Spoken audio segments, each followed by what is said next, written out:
ಎಲ್ಲರಿಗೂ ನಮಸ್ಕಾರ. ನಾನು ಲಾವಣ್ಯ ಎಸ್.ಎಂ. ಅಂತ. ಇಲ್ಲಿ ಹಿರಿಯ ಸಂಶೋಧನಾ ಸಹಚರಿಯಾಗಿ ಕೆಲಸ ಮಾಡ್ತಿದ್ದೀನಿ. ಸೊ ಇದು ನೋಡ್ತಾ ಇರ್ಬೋದು, ಕಡಲೆ ಬೆಳೆ ಬೆಳೆದಿದ್ದೀವಿ. ಸೊ ಯೂಶುವಲ್ ಆಗಿ ರೈತರು ಏನು ಮಾಡ್ತಾರೆ ಅಂದರೆ ಜಾಸ್ತಿ ಗೊಬ್ಬರ ಹಾಕಕ್ಕೆ ಹೋಗ್ತಾರೆ. ಸೊ ಜಾಸ್ತಿ ಗೊಬ್ಬರ ಹಾಕಿದ್ರೆ ಜಾಸ್ತಿ ಇಳುವರಿ ಬರುತ್ತೆ ಅನ್ನೋದೊಂದು ರೈತರಿಗೆ ತಲೆಯಲ್ಲಿರುತ್ತೆ. ಜಾಸ್ತಿ ಗೊಬ್ಬರ ಹಾಕೋದ್ರಿಂದ ನಿಮ್ಮ ಮಣ್ಣಿಂದು ಫಲವತ್ತತೆ ಕಡಿಮೆ ಆಗುತ್ತೆ. ಸೊ ನ್ಯೂಟ್ರಿಯೆಂಟ್ಸ್ ಎಲ್ಲ ಜಾಸ್ತಿ ಆಗಿ ಸೊ ಫರ್ಟಿಲಿಟಿ ಅನ್ನೋದು ಕಡಿಮೆ ಆಗುತ್ತೆ. ಸೊ ಮುಂದಿನ ಪೀಳಿಗೆಗೂ ನಾವು ಮಣ್ಣನ್ನ ಫಲವತ್ತತೆನ ಉಳಿಸ್ಕೋಬೇಕಂತಂದರೆ ಎಷ್ಟು recommendation according to state universities and according to package of practices ಇರುತ್ತೆ, ಅದನ್ನೇ ಅಳವಡಿಸ್ಕೋಬೇಕಾಗುತ್ತೆ ರೈತರು.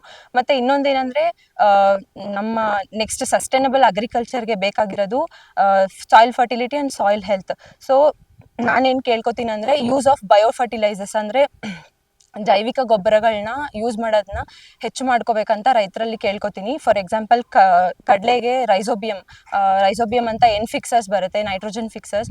ಹಾಗೆ ಇದೇ ರೀತಿ ಬೇರೆ ಬೇರೆ ಬೆಳೆಗಳಿಗೆ ರೆಕಮೆಂಡೇಶನ್ ಬಯೋ ಫರ್ಟಿಲೈಸರ್ಸ್ ಇರುತ್ತೆ. ಸೊ ಅದನ್ನೆಲ್ಲ ಯೂಸ್ ಮಾಡಿಕೊಂಡು ನೀವು ಇಳುವರಿ ಕೂಡ ಹೆಚ್ಚು ಮಾಡ್ಕೋಬೋದು, ಹಾಗೆ ಸಾಯಿಲ್ ಫರ್ಟಿಲಿಟಿ ಕೂಡ ಹೆಚ್ಚು ಮಾಡಿಕೊಂಡು ಸಸ್ಟೈನಬಲ್ ಅಗ್ರಿಕಲ್ಚರ್ ಅಂದರೆ ಸಾವಯವ ಕೃಷಿ ಮತ್ತು ಮುಂದಿನ ಪೀಳಿಗೆಗೆ ಉಳಿಸ್ಕೋಬೋದು ನಮ್ಮ ಸಾಯಿಲ್ ಹೆಲ್ತ್ನ ಅಂತ ಕೇಳ್ಕೊತೀನಿ. ಸೊ ದಯವಿಟ್ಟು ಏನು ಪ್ಯಾಕೇಜ್ ಆಫ್ ಪ್ರಾಕ್ಟೀಸಸಲ್ಲಿ ಇರುತ್ತೆ ಅದನ್ನು ಅಷ್ಟೇ ಬಳಕೆ ಮಾಡಿ, ಅದಕ್ಕಿಂತ ಹೆಚ್ಚಾಗಿ ಯೂಸ್ ಮಾಡ್ತೀರಾ ಜೈವಿಕ ಗೊಬ್ಬರಗಳನ್ನ ಯೂಸ್ ಮಾಡಿ